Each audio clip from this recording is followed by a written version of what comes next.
AP cabinet సమావేశం ముగిసింది. భేటీకి సంబంధించి మరిన్ని డీటెయిల్స్ మా AP bureau chief Harikishan live లో అందుకు సిద్ధంగా ఉన్నారు. హరికిషన్, కొద్దిసేపటి క్రితమే మంత్రిమండలి సమావేశం అయితే ముగిసింది. ఈ నేపథ్యంలోనే ముఖ్యమంత్రి చంద్రబాబు కీలక వ్యాఖ్యలు చేసినట్టుగా కూడా తెలుస్తోంది. మంత్రులకు సంబంధించి ఏదైతే ప్రధానంగా అంటే వైసీపీకి సంబంధించి ఏవైతే ఆరోపణలు చేస్తోందో ఈ ఆరోపణలకు సంబంధించి మంత్రులు స్పందించేటటువంటి విషయం చాలా ఆలస్యం అవుతుంది. ఈ నేపథ్యంలోనే జరగరాల్సినటువంటి డ్యామేజ్ అంతా కూడా జరిగిపోతుందని చెప్పేసి కూడా కాస్త అసహనం వ్యక్తం చేసినట్లుగా కూడా తెలుస్తోంది. ముఖ్యంగా వైసీపీకి సంబంధించి పొగాకు విషయంలో అయితేనేమి, తర్వాత ఇటీవల సాయి కృష్ణకు సంబంధించినటువంటి విషయం ఏదైనా సరే ప్రభుత్వం మీద బురద జల్లేటటువంటి ప్రయత్నం చేస్తోంది. అయితే దాన్ని ఖండించి దానికి అంటే కౌంటర్ ఇచ్చే లోపల మొత్తం జరగాల్సిన డ్యామేజ్ అంతా జరిగిపోతుందని చెప్పేసి కూడా ముఖ్యమంత్రి మంత్రులకు చెప్పినట్లుగా కూడా తెలుస్తోంది. మరోవైపు అంటే నిజం గడప దాటే లోపల అబద్ధం ప్రపంచమంతా తిరిగి వస్తోంది. సో ఈ నేపథ్యంలోనే మంత్రులందరూ కూడా అప్రమత్తంగా ఉండాలి. వాస్తవానికి ప్రజలకు పూర్తి విశేషాలు తెలిసేటటువంటి ప్రయత్నం చేయాలి.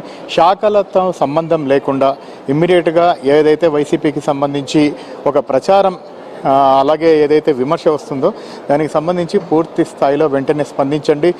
అవసరమైతే దానికి సంబంధించినటువంటి పూర్తి సమాచారం సంబంధిత శాఖ అధికారుల నుండి తెప్పించుకోండి. ప్రతి ఒక్కరు కూడా స్పందించండి. ప్రజలకు పూర్తిగా వాస్తవాలు చెప్పేటటువంటి ప్రయత్నం చేయండి అని చెప్పేసి కూడా చెప్పినట్లుగా కూడా తెలుస్తుంది. ఏదైతే క్యాబినెట్కి సంబంధించినటువంటి అజెండా ముగిసిన తర్వాత ఈ చర్చ జరిగినట్లుగా కూడా తెలుస్తుంది. అయితే ప్రధానంగా క్యాబినెట్లో చూస్తే ఎల్నినో సంబంధించి పూర్తిగా కూడా రైతులు ఇబ్బందులు పడుతున్నటువంటి పరిస్థితి ఉంది. వర్షాలు అనేటివి కూడా జాడలేదు. ఈ నేపథ్యంలోనే రైతన్న కూడా విత్తనాలు వేసి వర్షాల కోసం ఆశగా ఆకాశం వైపు ఎదురు చూస్తున్నటువంటి పరిస్థితి అయితే తాజాగా ఉంది. మరోవైపు రైతన్న నష్టపోకుండా ఉండేందుకు పూర్తిగా అవగాహన కలిగించేటటువంటి ప్రయత్నం చేయండి. వీలైతే పంటలను కాస్త ఆలస్యంగా అంటే వర్షాలను చూసుకొని పంటలను పండించేటటువంటి ప్రయత్నం చేయాలి. ఈలోగా రైతులకు సంబంధించి పూర్తిగా వాటిపైన కూడా అవగాహన కల్పించాలి. ఎల్నినో అంటే ఏంటి, దాని ఎఫెక్ట్ ఏ రకంగా ఉంటుంది, వర్షాలు రాకపోతే ఎటువంటి పరిస్థితులు ఎదురవుతాయి. సో వీటన్నిటికీ సంబంధించి కూడా మంత్రులు స్థానికంగా ఉన్నటువంటి ప్రజా ప్రతినిధులతో అధికారులతో సమావేశాలు అయితే నిర్వహించి ప్రతి పల్లెలో ఉన్నటువంటి రైతులకు అవగాహన కల్పించే విధంగా పూర్తిగా పనిచేయాలని చెప్పేసి కూడా సూచించినట్లుగా కూడా తెలుస్తుంది. మరోవైపు ఆగస్టు 1వ తేదీన ఆంధ్రప్రదేశ్ ప్రభుత్వం అత్యంత ప్రతిష్టాత్మకంగా భోగాపురంలో నిర్మించినటువంటి గ్రీన్ ఫీల్డ్ ఎయిర్పోర్ట్ను ప్రధాని నరేంద్ర మోదీ చేతుల మీదుగా కూడా ఏర్పాటు చేస్తున్నటువంటి నేపథ్యంలో దానికి సంబంధించి 5 మంత్రులతో ప్రత్యేకంగా గ్రూప్ ఆఫ్ మినిస్టర్స్ ఒక జీవోఎంను అయితే ఫామ్ చేయడం జరిగింది. ఇదంతా కూడా కంప్లీట్గా ప్రధాని పర్యటనను మానిటరింగ్ చేస్తోంది. అలాగే సభకు సంబంధించి విజయవంతం చేసేందుకు కూడా పూర్తిగా ప్రణాళికలు అయితే సిద్ధం చేస్తోంది. ఈరోజు మధ్యాహ్నం 3 గంటలకు ఐటీ మరియు విద్యాశాఖ మంత్రి నారా లోకేష్ ఆధ్వర్యంలో ఈ జీవోఎం కమిటీ అయితే భేటీ అవుతుంది. ప్రధానంగా ఇప్పటికే పూర్తిగా కూడా ఏర్పాట్లన్నీ కూడా చకచక సాగిపోతున్నటువంటి పరిస్థితి కూడా ఉంది. కని విని ఎరుగని రీతిలో ఈ భోగాపురం ఎయిర్పోర్టుకు సంబంధించినటువంటి ప్రారంభోత్సవాన్ని నిర్వహించాలని చెప్పేసి కూడా రాష్ట్ర ప్రభుత్వం అత్యంత ప్రతిష్టాత్మకంగా భావిస్తుంది. ప్రధానంగా ఏదైతే ఆంధ్రప్రదేశ్కు సంబంధించినటువంటి సాంస్కృతిక వారసత్వంగా వస్తున్నటువంటి వాటిని పూర్తిగా కనిపించేలా, అలాగే ఉత్తరాంధ్ర సంస్కృతి వైభవం పెంపొందించేలా అక్కడ కనిపించేలా పూర్తిగా ఏర్పాట్లు చేయాలని చెప్పేసి కూడా ఇప్పటికే నిర్ణయించినటువంటి నేపథ్యంలో ఈ సభను విజయవంతం చేసేందుకు ప్రత్యేకంగా దృష్టి సారించాలని చెప్పేసి కూడా చెప్పినట్లుగా కూడా తెలుస్తుంది.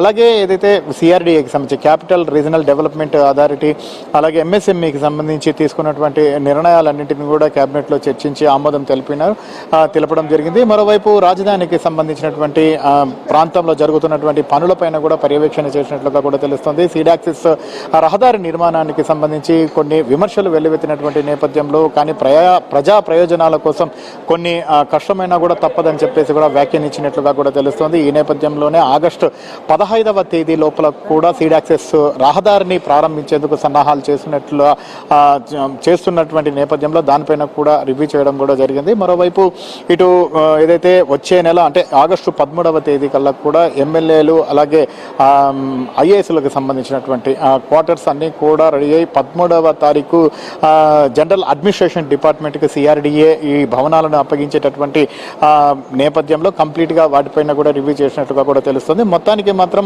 ఆ తాజాగా నెలకొన్నటువంటి రాజకీయ పరిణామాలతో పాటు అలాగే సిఆర్డిఏ ఎంఎస్ఎంఈకి సంబంధించినటువంటి సమావేశంలో తీసుకున్నటువంటి నిర్ణయాలను అమలుపరచడంతో పాటు వాటికి ఆమోదం తెలపడంతో పాటు అలాగే ప్రధాని నరేంద్ర మోదీ పర్యటనకు సంబంధించి 1వ తేదీ భోగాపురం ఎయిర్పోర్ట్కు వస్తున్నటువంటి నేపథ్యంలో ఆ పర్యటన విజయవంతం కోసం గ్రూప్ ఆఫ్ మినిస్టర్స్ని ఏర్పాటు చేయడం, అలాగే రాజకీయాలకు సంబంధించి వైసీపీ ఏదైతే విమర్శలు చేస్తుందో ఆ విమర్శలకు తగ్గట్టుగా అమర్త్యులు ఎప్పటికప్పుడు కూడా ఆ శాఖలకు సంబంధం లేకుండా స్పందించాలని చెప్పేసి కూడా ముఖ్యమంత్రి ఈ మంత్రిమండలి సమావేశంలో సూచించినట్లుగా అయితే తెలుస్తోంది. Anil. Right Harikishan, thank you.